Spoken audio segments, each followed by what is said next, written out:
This is the XT E-Ink. It's a portable, lightweight, paper-like reading device. With a form factor that's about 4.5 inches in length and 2.5 inches in width, you can pretty much take this device anywhere. It features an e-ink display, which basically makes this device look like paper. And another cool aspect that you get from e-ink displays is that they're extremely power efficient. They use bistable technology to only consume power when the image changes, and consumes nearly zero energy to maintain the image on the screen. And what that means for you is you'll have way less charge cycles. And another thing that I love about this device is that it's advertised with magsafe capability, so that next time when you get bored of doom scrolling your favorite social media platform, you can just flip your phone around and you have your favorite books at ease. Now, as a developer, this is an absolute game changer. Let me explain. Most of us, including myself, may have found yourself working on a project, and next thing you know, you need to write a piece of code or you need to configure some type of pen and you just forgot how. And you could scour the internet and go back down that rabbit hole to find that one forum on that one site that you've seen a long time ago. Or you could save important documentation and upload it to your device. Now, not only do you have access to it when you need it, you also have access when you don't need it. And that could turn into a situation where you need it because it's easily accessible. Alright, that's enough glazing. Let's go ahead and get into the unboxing of this device. Now, when you receive your device, you're going to get this white box with a plastic wrap on the outside. Make sure to cut that open. They have this pretty cool design with the box going on where you unfold it like a book to reveal your device. Oh, that looks so nice. And we can go ahead and pull the device out of this protective casing, and we have our device, and it's so tiny. Now, I've seen it in pictures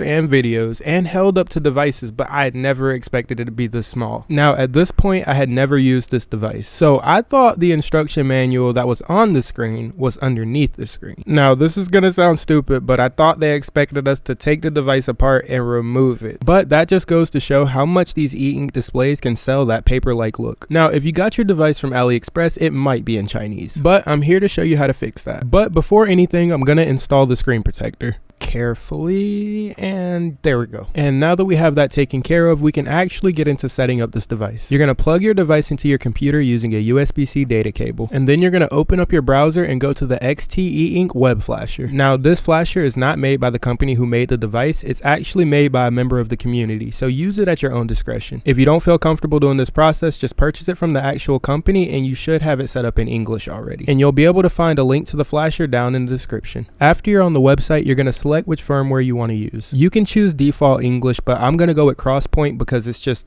better, honestly. And then once you're done with that, you're going to press flash. Give your device a few minutes to download everything and get everything set up, and then it'll tell you once it's done. You're going to unplug your device and then press the button on the side above the SD card. This is your reset button. And then after that, you're going to press and hold the power button for 3 seconds. This should reboot your device and you should have your new firmware. Now, if you found yourself in a situation where you reflashed your device but it's stuck in Chinese, well, don't worry, I got you covered. You're going to go to the settings menu, which is the bottom right most icon, and then you're going to select the language settings, which should be the first option. You're going to want to make sure that this is set to English and then just reboot your device again. Now, when it comes to getting your files to the device, you can pop out the SD card and put it in the included micro SD card reader. Plug the reader into your PC, and now you can upload all of your .epub files. For most e-readers, they're going to require a .epub file, and you can convert any file to a .epub that you want. Most of the books that I have on here were PDF files that I converted to .epub. And as you can see here on my device, I have all of my files ready to load up whenever I need them. I put some documentation for a few of Hack5's products, some pen testing guides, Picomite and Raspberry Pi Pico user manuals, and one book by Stephen King. Loading up one of these books, I can see that everything is nicely formatted on the screen due to the Crosspoint firmware. Now, I don't know how this compares with the original firmware as I didn't really use it, but I can see my battery percentage and everything just feels snappy and nice, so I don't really mind it. But I think that's all for this video, and I'm going to use this device for a bit more and give you guys some more updates on it if I come across anything cool